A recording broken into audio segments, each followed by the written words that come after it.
यशपाल एक ऐसे कथाकार हैं जिनके बारे में हिंदी के सभी पाठक आश्वस्त हैं कि जब हम कुछ पढ़ेंगे तो विचार के स्तर पर हमें कुछ नया मिल रहा होगा।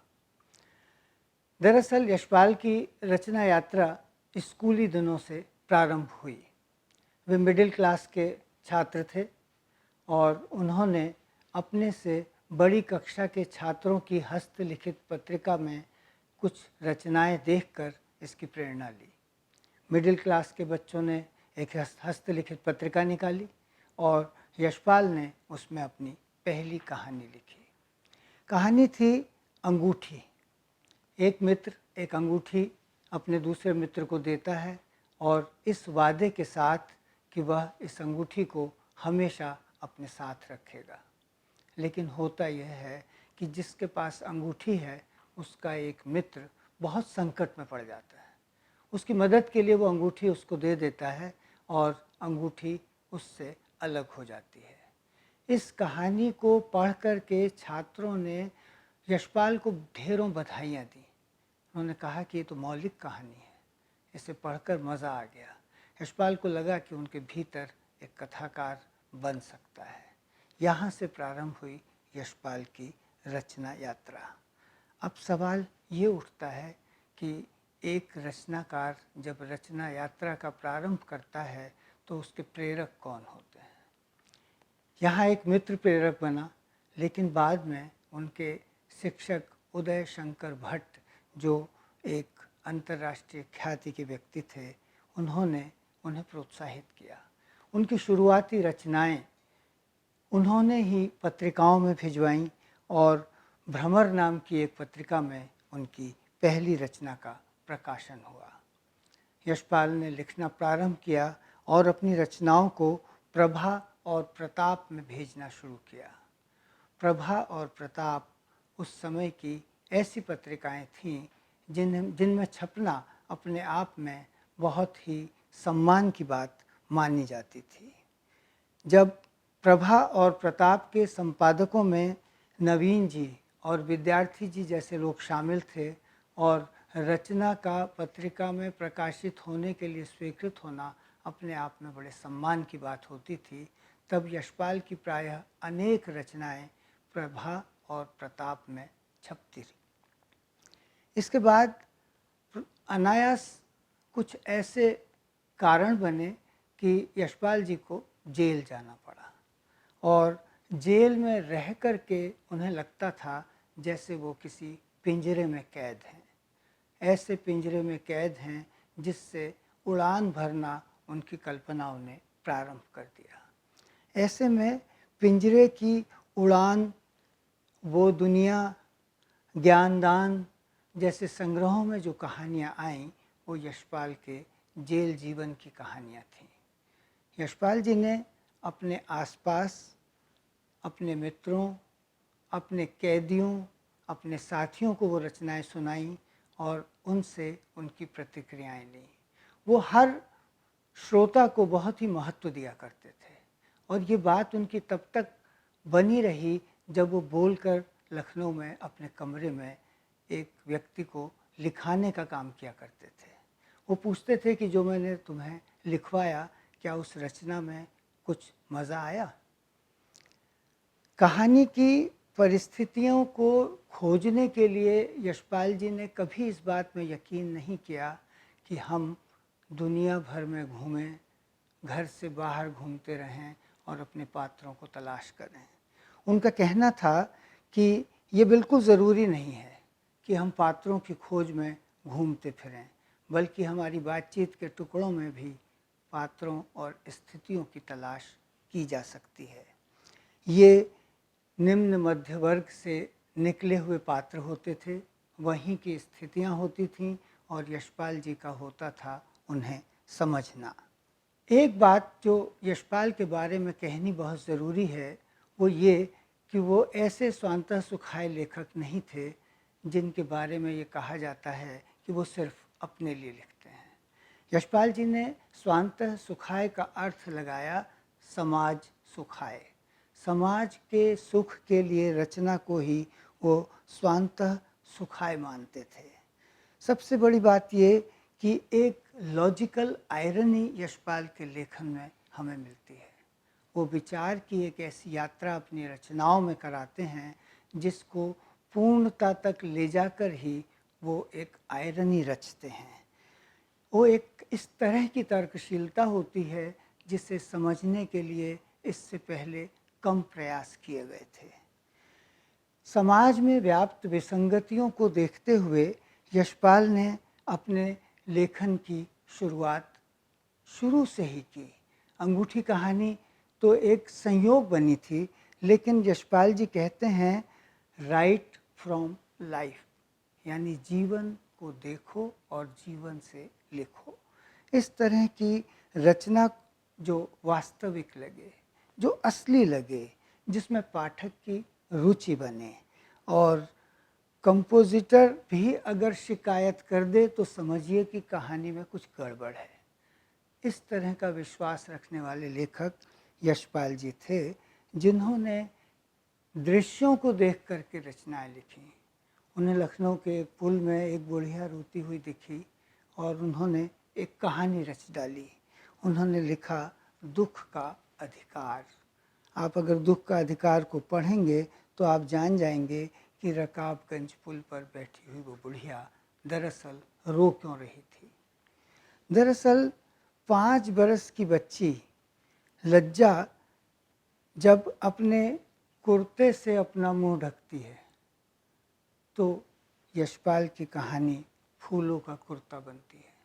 ये जो लज्जा है ये क्यों है, ये हमारी बच्चियों में कहाँ से आई और हमारे समाज ने उन्हें ये संस्कार कैसे दिए।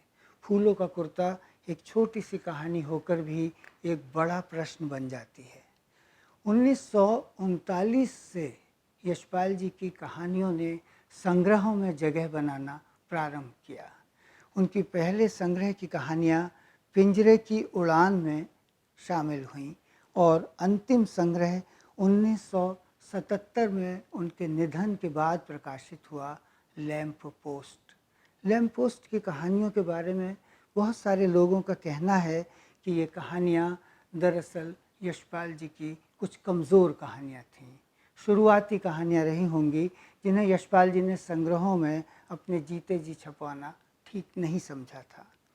लेकिन 17 संग्रहों की कहानियों को अगर आप एक साथ देखने की कोशिश करेंगे तो आप पाएंगे कि उनकी कहानियों में समाज को बदलने की आकांक्षा बहुत ही बलवती रहती है। उनकी कहानी का जो मूल है वो पुरातन मान्यताओं की कमज़ोरियों का पर्दाफाश करना है। वो अंधविश्वास से मनुष्य को बचाना चाहते हैं। दूसरा जो दौर उनका 1939 के बाद आता है वो 1946 से और 1954 के बीच आता है। इस दौर में उनका दूसरा पड़ाव आया जिसमें उन्होंने भस्मावृत चिनगारी, फूलों का कुर्ता, धर्मयुद्ध, उत्तराधिकारी, चित्र का शीर्षक, तुमने क्यों कहा था मैं सुंदर हूँ जैसी कहानियाँ दी। अगर हम बाद में देखें तो ये हम पाते हैं कि मूल्य दृष्टि का संघर्ष यशपाल की कहानियों में बराबर मिलता है और व्यंग उनका मूल आधार बना रहता है। स्त्री का यौन शोषण यशपाल एक सामाजिक अपराध मानते हैं और ये बात उनकी कहानियों में कई बार दोहराई गई है।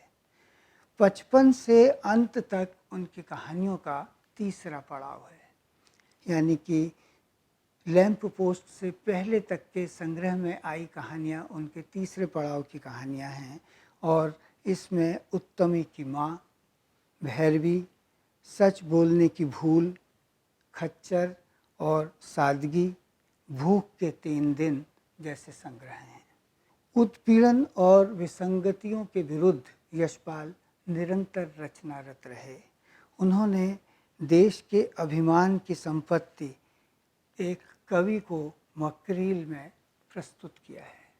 मकरील पहुंचकर एक राष्ट्र कवि को जो सम्मान मिलता है और जिस तरह का उसका स्वागत होता है वो देखने लायक है। स्वास्थ्य सुधार के लिए वो व्यक्ति वहाँ गया है, लेकिन वो ये प्रस्तुत करता है कि उसका अकेलापन बांटने वाला कोई नहीं है। ऐसे में मकरील में एक स्त्री का प्रवेश होता है। स्त्री जो दरअसल उस कवि की पाठिका या प्रशंसिका है और उसके इंतज़ार में खड़ी हुई है। जब वो कवि को मिलती है और कवि उसके साथ से मकरील नदी के पास जाता है, तो हिमाचल का वो हिस्सा उनकी कथा का हिस्सा बन जाता है। मकरील में सबसे अच्छी बात यह है कि यशपाल का नायक उस स्त्री से कहता है कि तुम मेरे साथ क्यों आई हो। ये एक बड़ी सहज जिज्ञासा है। एक अनजान स्त्री एक राष्ट्र कवि के पास क्यों आती है। लेकिन सच ये है कि ये स्त्री और पुरुष का मिलन नहीं है, ये राष्ट्र प्रेम का समय था। उसे समझने के लिए बहुत गहरी दृष्टि की ज़रूरत है। वो युवती साथी बना लेने को कहती है। अब जब साथी बन जाता है तब उसका कहना है कि क्या तुम मेरा साथ हर स्थिति में दोगी। अभी इसी पल मैं इस मकरील में समा जाना चाहता हूँ। ये उस कहानी का दृश्य है जो हिला कर रख देता है कि उसके इस वाक्य के साथ ही स्त्री नदी में कूद पड़ती है और कवि बाहर खड़ा हुआ है। ये दृश्य उसे अपराध बोध से ग्रसित कर देता है। यहाँ पर ऐसा लगता है कि कवि ये पाता है कि शब्दों की दुनिया और उनके अर्थों को समझने वालों की दुनिया में कितना बड़ा अंतर होता है। ऐसे में अपने होटल में लौटकर शीशे को तोड़ देना और उनके टूटे हुए टुकड़ों में अपने ध्वंस चेहरे को देखना कवि के लिए एक दुखदाई पल होता है। दूसरी कहानी है प्रेम का सार, जो मैं यशपाल की सबसे महत्वपूर्ण कहानियों में मानता हूँ। ये वो समय है जहाँ चरस की तस्करी पर संदेह के कारण बहुत सारे लोगों को गिरफ्तार किया जा रहा है। ऐसे में एक बुढ़िया को एक इंस्पेक्टर रोक लेता है और वो ये संदेह करता है कि ये भी चरस की तस्करी का साधन तो नहीं है। जबकि सच ये है कि वो लाहौर में अपने मर्द को ढूंढने के लिए आई है जो बरसों पहले उसको छोड़कर काम की तलाश में चला आया था। ये एक कश्मीरन है जो कश्मीरी भाषा बोलने पर अपना सही परिचय देती है। पति जो है उसका नाम फज्जा है ये बताने पर उसकी खोज की जाती है, पुलिस उसकी मदद करती है, लेकिन पता ये लगता है कि वह उसे घर लौटाने के लिए आई तो है, लेकिन न उसके पास उसका पता है न पहचान है। ऐसे में उसके लिए संकट ये खड़ा हो जाता है कि वो कैसे उसको अपने साथ वापस लेकर के जाएगी। ये कहानी ये बताती है कि एक स्त्री जब अपने पुरुष से अलग हो जाती है तो कितने मार्मिक खत वो उसको लिखती है और पुरुष उसको कितने भुलावे में रखता है। ये पत्रों के संदर्भ से जानकारी दी जाती है कि यशपाल मानव चरित्र की कितनी गहरी परख रखते हैं। वो एक धोखेबाज मर्द को और एक मर्द के प्रति समर्पित पत्नी को सामने रखते हैं और पता ये लगता है कि वो पत्नी उसे अपने साथ ले जाने के लिए दो चीज़ें साथ में लेकर आई है, एक है वास्केट और एक है चाकू। वास्केट उसे पहनाने के लिए और अगर वो साथ नहीं जाएगा तो चाकू उसे घोंप देने के लिए। ये उसके प्यार का एक ऐसा बिंदु है जिसको समझना कोई आसान कार्य नहीं है। लेकिन जब उसके सामने उसका पति आता है तो वो देखती रह जाती है और उसे ये पता लगता है कि ये तो वो व्यक्ति है, हो ही नहीं सकता जो मेरा पति था। इतने वर्षों में वो बदल चुका है। उस बदले हुए व्यक्ति को देखकर उसे लगता है कि ये दगाबाज व्यक्ति मेरा पति कैसे है। ऐसे में वो वास्कट छोड़कर और मुझे मिट्टी में मिला दिया कहकर चल देती है। यही है, सोचती है वो, कि 30 बरस के प्रेम की साधना का फल। ये जो प्रेम का सार है, ये कहानी हिला कर रख देती है कि एक स्त्री कितनी गहराई से प्रेम करती है और पुरुष उसके प्रति कैसा व्यवहार करता है। पुरानी कथाओं, मिथकों और पुराणों से यशपाल ने बहुत कुछ लिया, लेकिन उसे अपनी नई दृष्टि से प्रस्तुत किया।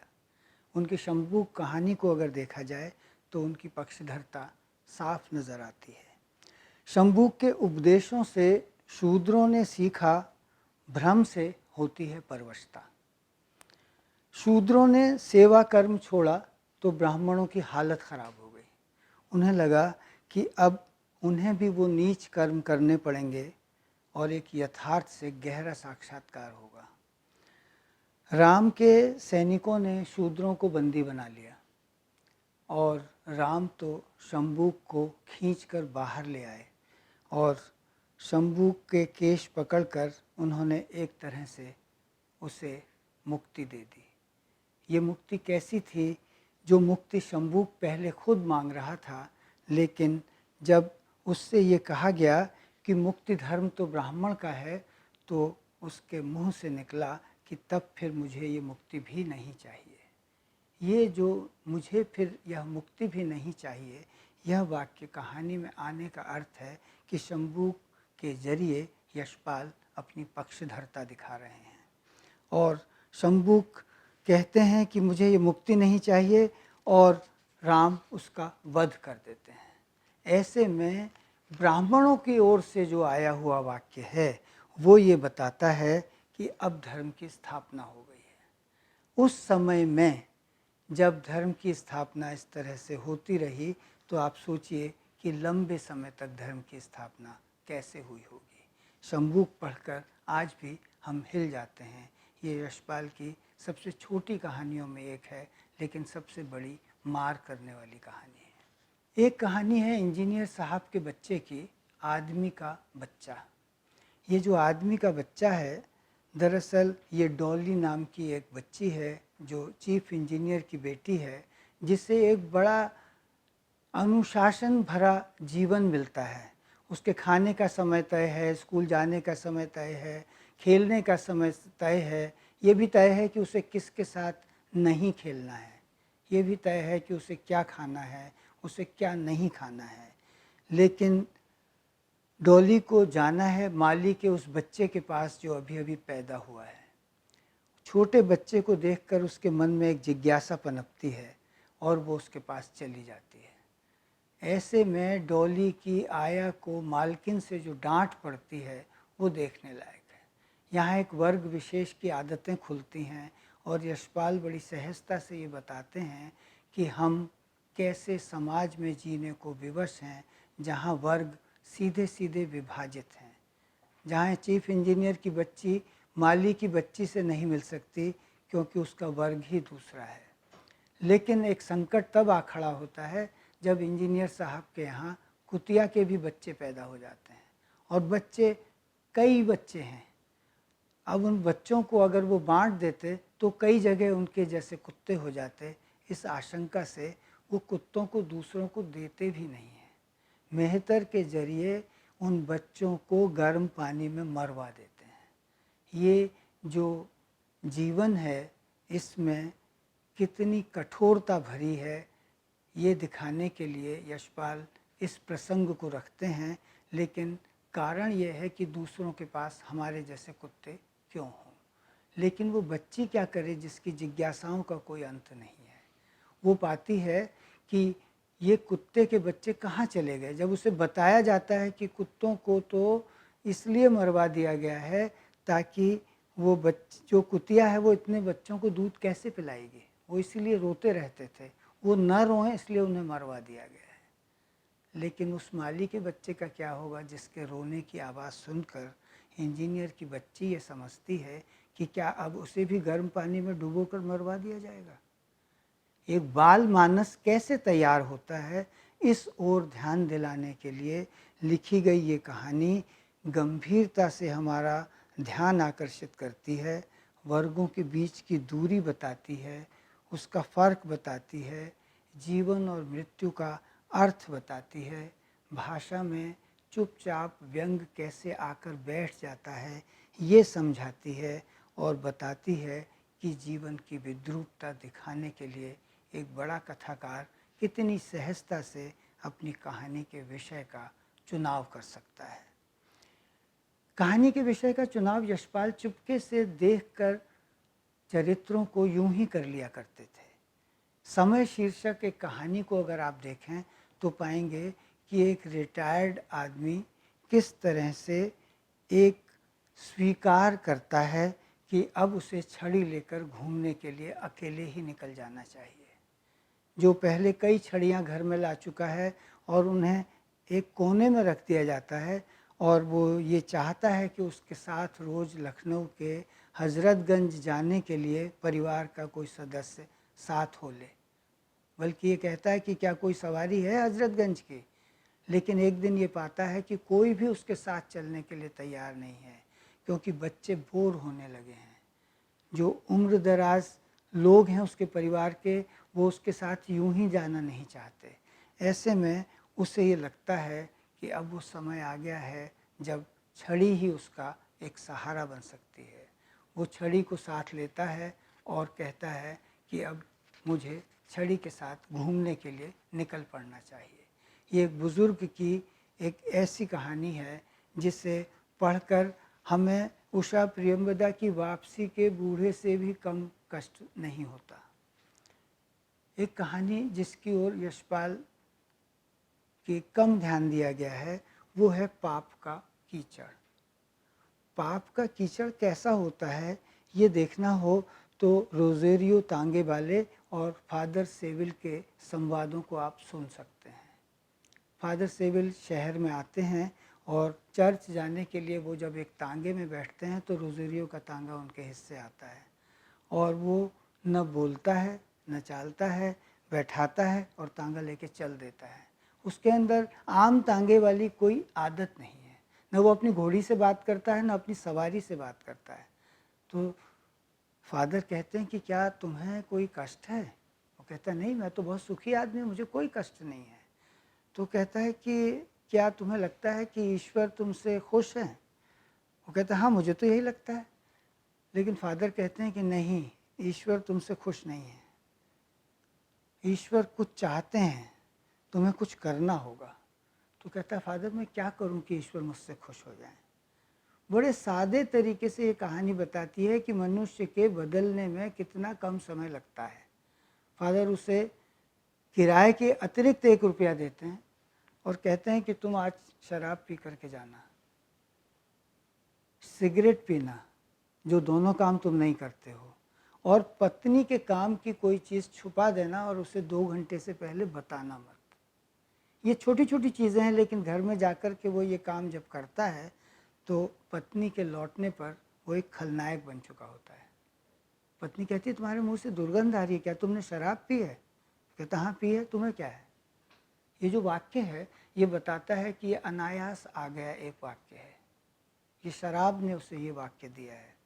उसकी अलमस्ती में जली हुई सिगरेट पड़ी हुई है। कहती तुमने सिगरेट पी है? तुम तो सिगरेट नहीं पीते। तो कहता हाँ पी है, तुझे क्या है? पत्नी को वो जिस भाषा में बात करता है, पत्नी उस भाषा को सुनने की आदी ही नहीं है। तो पूछती है कि क्या तुम आज ऐसे क्यों बात कर रहे हो? 2 घंटे के बाद जब वो बताता है कि मैंने तुम्हारी जो छुपाई हुई करछुल है फला जगह रखी थी और मैंने शराब पी थी, और ये सारी बातें जब वो अपने ज़हन में भी सोचता है और पत्नी को भी बताता है तो उसे लगता है कि मैंने कितना गलत काम किया है। वो एक अपराध बोध से ग्रसित हो जाता है और उसके बाद वो पत्नी से माफ़ी मांगने लगता है। ये पत्नी से माफ़ी मांगना उसका पत्नी को रुला देता है। वो एक जाहिर है ईसाई परिवार है, नाम ही बता रहा है, पत्नी का नाम भी मार्था है और उसका नाम रोजेरियो है। तो ये जो माफ़ी मांगना है ये ईसाई संस्कृति में एक बहुत बड़ा पहलू है जिसके जरिए आदमी आदमी बना रहता है। गलती करने के बाद आप माफ़ी मांग लीजिए।